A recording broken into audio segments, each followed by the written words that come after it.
Today, I want to speak honestly and directly to the British people and to people watching around the world about a conflict that has brought immense suffering, division, and despair.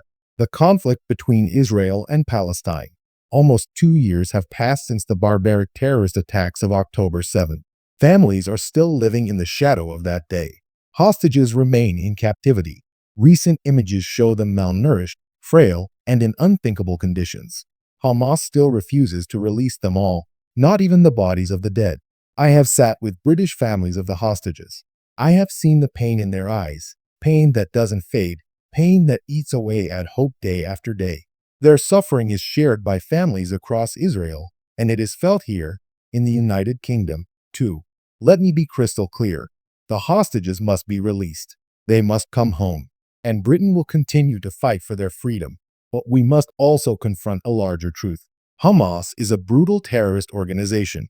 Its actions are the very opposite of peace. Its vision is one of hatred, violence, and destruction. And so let me be absolutely clear. Hamas can have no role in the future, no role in government, no role in security, no role in shaping the destiny of Palestinians. We have already proscribed Hamas. We have sanctioned its leadership, and in the weeks ahead, we will go even further. Yet while we condemn Hamas, we must also face another devastating reality. In Gaza, the humanitarian crisis has reached depths that are utterly intolerable. The relentless bombardment, the starvation, the displacement of families.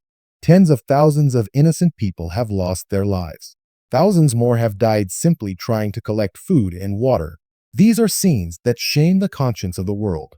Britain has already evacuated sick and injured children to our hospitals, where they are being treated by our NHS. We are increasing our humanitarian aid, but still, it is nowhere near enough. The truth is this: aid is being strangled at the borders. Supplies are blocked. Trucks stand waiting while children starve. Tonight, I call on the Israeli government to lift those restrictions, to stop these cruel tactics, and to allow food, medicine, and water to flow freely into Gaza. Humanity demands nothing less. At the same time, settlement expansion in the West Bank is accelerating, further eroding trust and destroying the hope of a lasting peace. Violence and extremism are hardening hearts on both sides. The light of a two-state solution, a safe and secure Israel alongside a viable and independent Palestine, is flickering. But Britain will not allow that light to go out. This is why, over the past year, we have been working with leaders in the region and beyond to build consensus around a new framework for peace. This is not empty rhetoric. It is a practical plan. It means reforms of the Palestinian Authority so that it can deliver governance worthy of the Palestinian people. It means security guarantees for Israel so that its citizens can live free from terror. And it means mobilizing international support to create the political and economic conditions for peace to take root. Step by step, from a ceasefire in Gaza to meaningful negotiations, we are laying the foundation for that future. And today, Britain takes the next historic step. 75 years ago, the United Kingdom recognized the State of Israel as the homeland of the Jewish people. Today, I announce that the United Kingdom formally recognizes the State of Palestine. We join more than 150 nations in saying clearly, the Palestinian people have the right to self-determination. They have the right to dignity, to safety, and to a homeland of their own. Let me be absolutely clear. This recognition is not a reward for Hamas. It is a rejection of Hamas, because a true two-state solution leaves no place for terrorists, no place for extremism, no place for violence. Instead, this is a pledge to Israelis and to Palestinians that a better future is possible, a future where Israelis live without fear of rockets and massacres, and where Palestinians live without fear of displacement, blockade, and despair. I know how deeply this conflict divides opinion, not just in the Middle East, but here in Britain too. We have seen it on our streets. We have heard it in our classrooms. Families and friends are divided in conversations at dinner tables. And yes, hatred has been stoked on our streets by those who exploit this tragedy for their own ends. But hatred solves nothing. Violence solves nothing.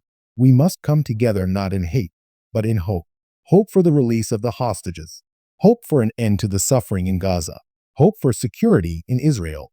Hope for peace in Palestine. Hope for a genuine two-state solution that delivers safety, dignity, and justice for both peoples. Britain has always played a role on the global stage in shaping peace. And tonight, I pledge that we will not walk away from that responsibility. This recognition is not the end of the journey.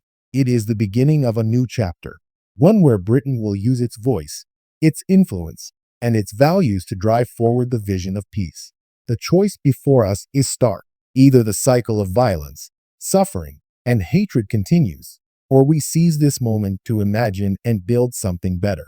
I believe we can. I believe we must. And with today's decision, Britain declares to the world, we will stand on the side of peace, justice, and the right of both peoples, Israelis and Palestinians, to live free, safe, and secure in their homelands. Thank you.